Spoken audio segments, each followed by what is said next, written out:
Good morning and welcome to our one-to-one device kickoff. I'm Kathy Nichols-Washer, Superintendent of Lodi Unified School District. We are very excited to bring you this new technology. Your school has been chosen to be one of the first to have a device for every student. Our technology experts, your teachers, and our partners from Google and Intel will help make sure this all works. We know that you use technology every day for communication, entertainment, and learning. We want you to use technology in your classrooms every day to help you with learning at school. We have been working on this for a long time and are really happy that you are the first group for this project. I'm looking forward to seeing this in action. I know you will have fun and be able to do amazing things. Now I'd like to introduce Jamie Cassep, Google Global Education Evangelist. Welcome, Jamie. Thank you very much for having me. It's exciting to be here, and I want to thank Angela for inviting me.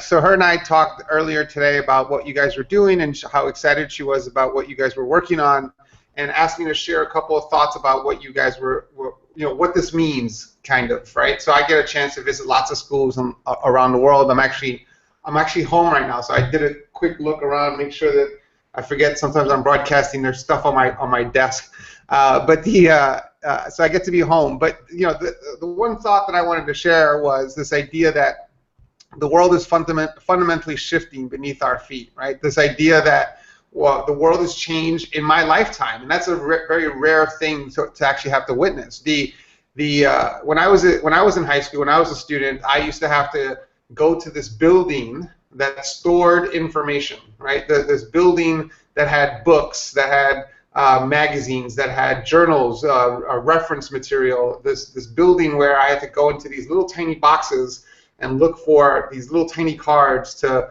lead me into a different place, right? This was my information. We used to call them libraries. This was my information center. This was where I had to go get information. So as I'm trying to learn, I had to go to this place for that information. And I played basketball, and basketball practice went till 4:45 in the afternoon. The library closed at 5. They wouldn't have the reference material I was looking for. This was the same library that I used at PS 111, the other kids used at PS 17 and PS 51 and Holy Cross and Sacred Heart and everyone who lived in the community that I lived in. This was our resource center, and it wasn't necessarily all that effective. So for most of history, this is the way the world is, and for a good chunk of the world, it's still this way. Your proximity to books and libraries, your proximity to information determined your academic success, right? And so now this has shifted in the last couple of years, where now I have 100 million Columbus libraries at my fingertips. I have all the world's information at my fingertips. How do we take advantage of that? How do we take advantage of all the world's information and use technology to help enable and support what great learning should look like in our classrooms, right? So that's the first part. The second part of this is the fact that we are in we're starting to see some great use for technology, because we've been talking about technology in education forever. But the fundamental thing here is that now, because of technology and because of its ease of use and this manageability and scalability and the things that I hope that we're working on to make that technology as invisible as we possibly can, we can take advantage of all the things that we know about learning, all the research that's been done over the last 30 years about how we can make learning engaging and relevant, how we can make learning personal, how we can make learning student-centric. And I'm hoping that our devices are portals to all the world's information, that our devices are there for teachers to think about what else could we be doing in our classrooms, what else could we be looking for. So that's part one, and part two to this is this idea that technology is part of our lives, right? It's, as the superintendent mentioned, we all use it on an everyday basis.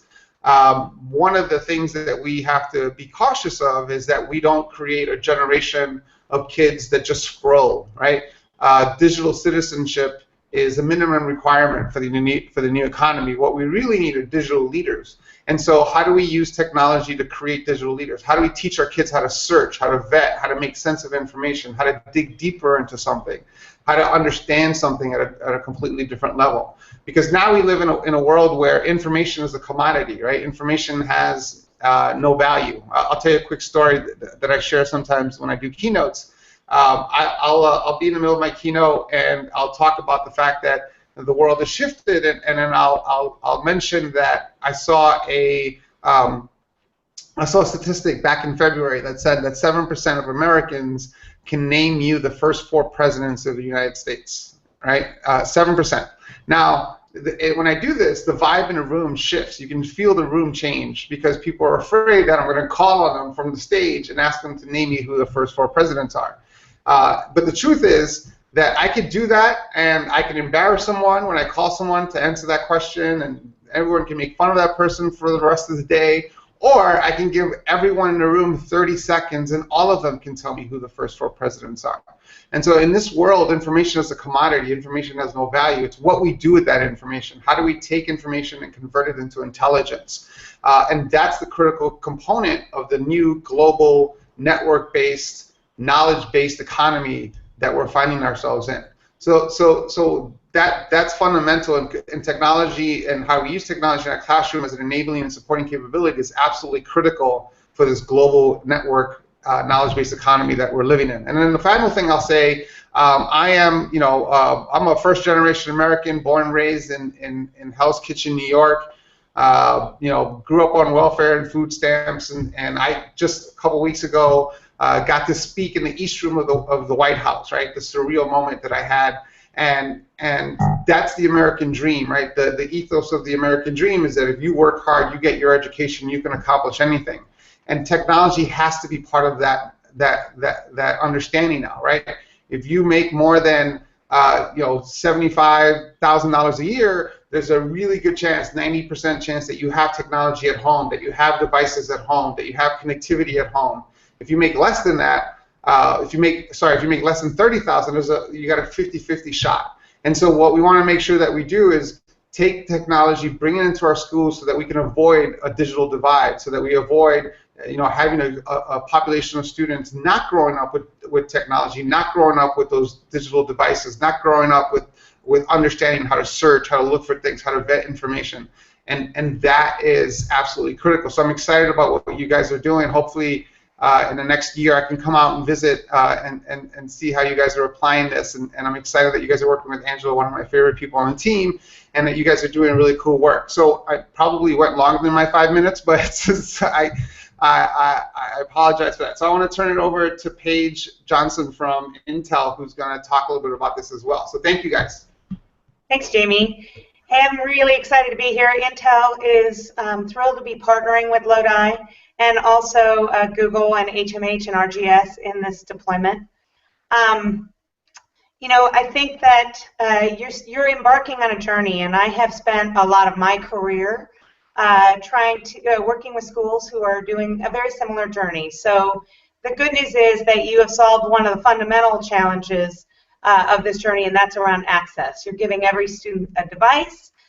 The bad news is there are a lot of steps after that to make this work. So I want to talk a little bit about your role as educators, because there's nothing automagic about giving devices and having education suddenly improve and change.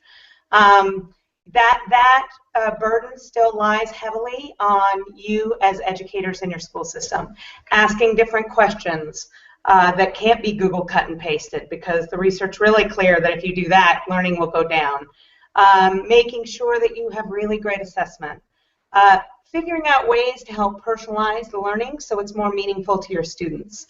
And here I want to talk a little bit about some other research that's recently come out that I think is really interesting and a different lens to look at technology deployments. I sit on the NEA Foundation board, and we do a lot of work with districts around the country. And a lot of the research that we're finding talks about the role of teachers and the relationship with kids, and the importance of that relationship to student success. That teachers believe that all their students can succeed, that the students know that they believe that, and that you're building out stronger relationships.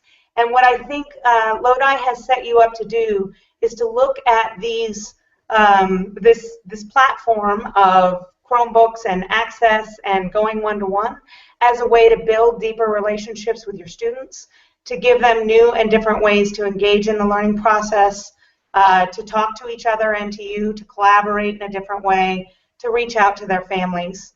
And so This is not a simple challenge. I would say that our vendor ecosystem has not yet mastered creating the perfect ecosystem for you to do this in. Some of it is going to be homegrown and built up and very unique to your students.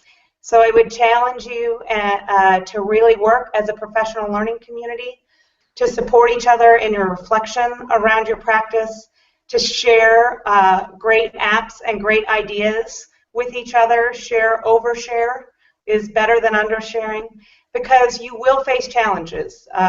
Going one-to-one is not always the easiest thing. You really, you have to change what you do, and changing behavior is often the hardest part. So support leaders, if your principals are on, allowing your teachers to make some mistakes, learn from those mistakes, and course correct quickly is one of the most important aspects that the research finds leads to more successful implementations. So welcome to the school year.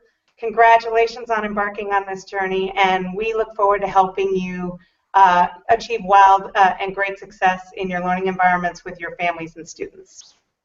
Now I'm going to toss it back to Kathy. Great. Thank you very much. I want to thank our teachers who are in this project for the extra work and time you have put into this. Teachers have already attended hours of training and will continue to do so throughout the project. So thank you for that, for all of the time and effort you have brought. Appreciate your expertise that you bring to the classroom and the concern that you have for your children each and every day. Students, thank you for the energy and enthusiasm that you bring to this and that you bring to the classroom. Please enjoy, please have fun, and look forward to seeing you in the future. Thank you. Thank you to all who participated.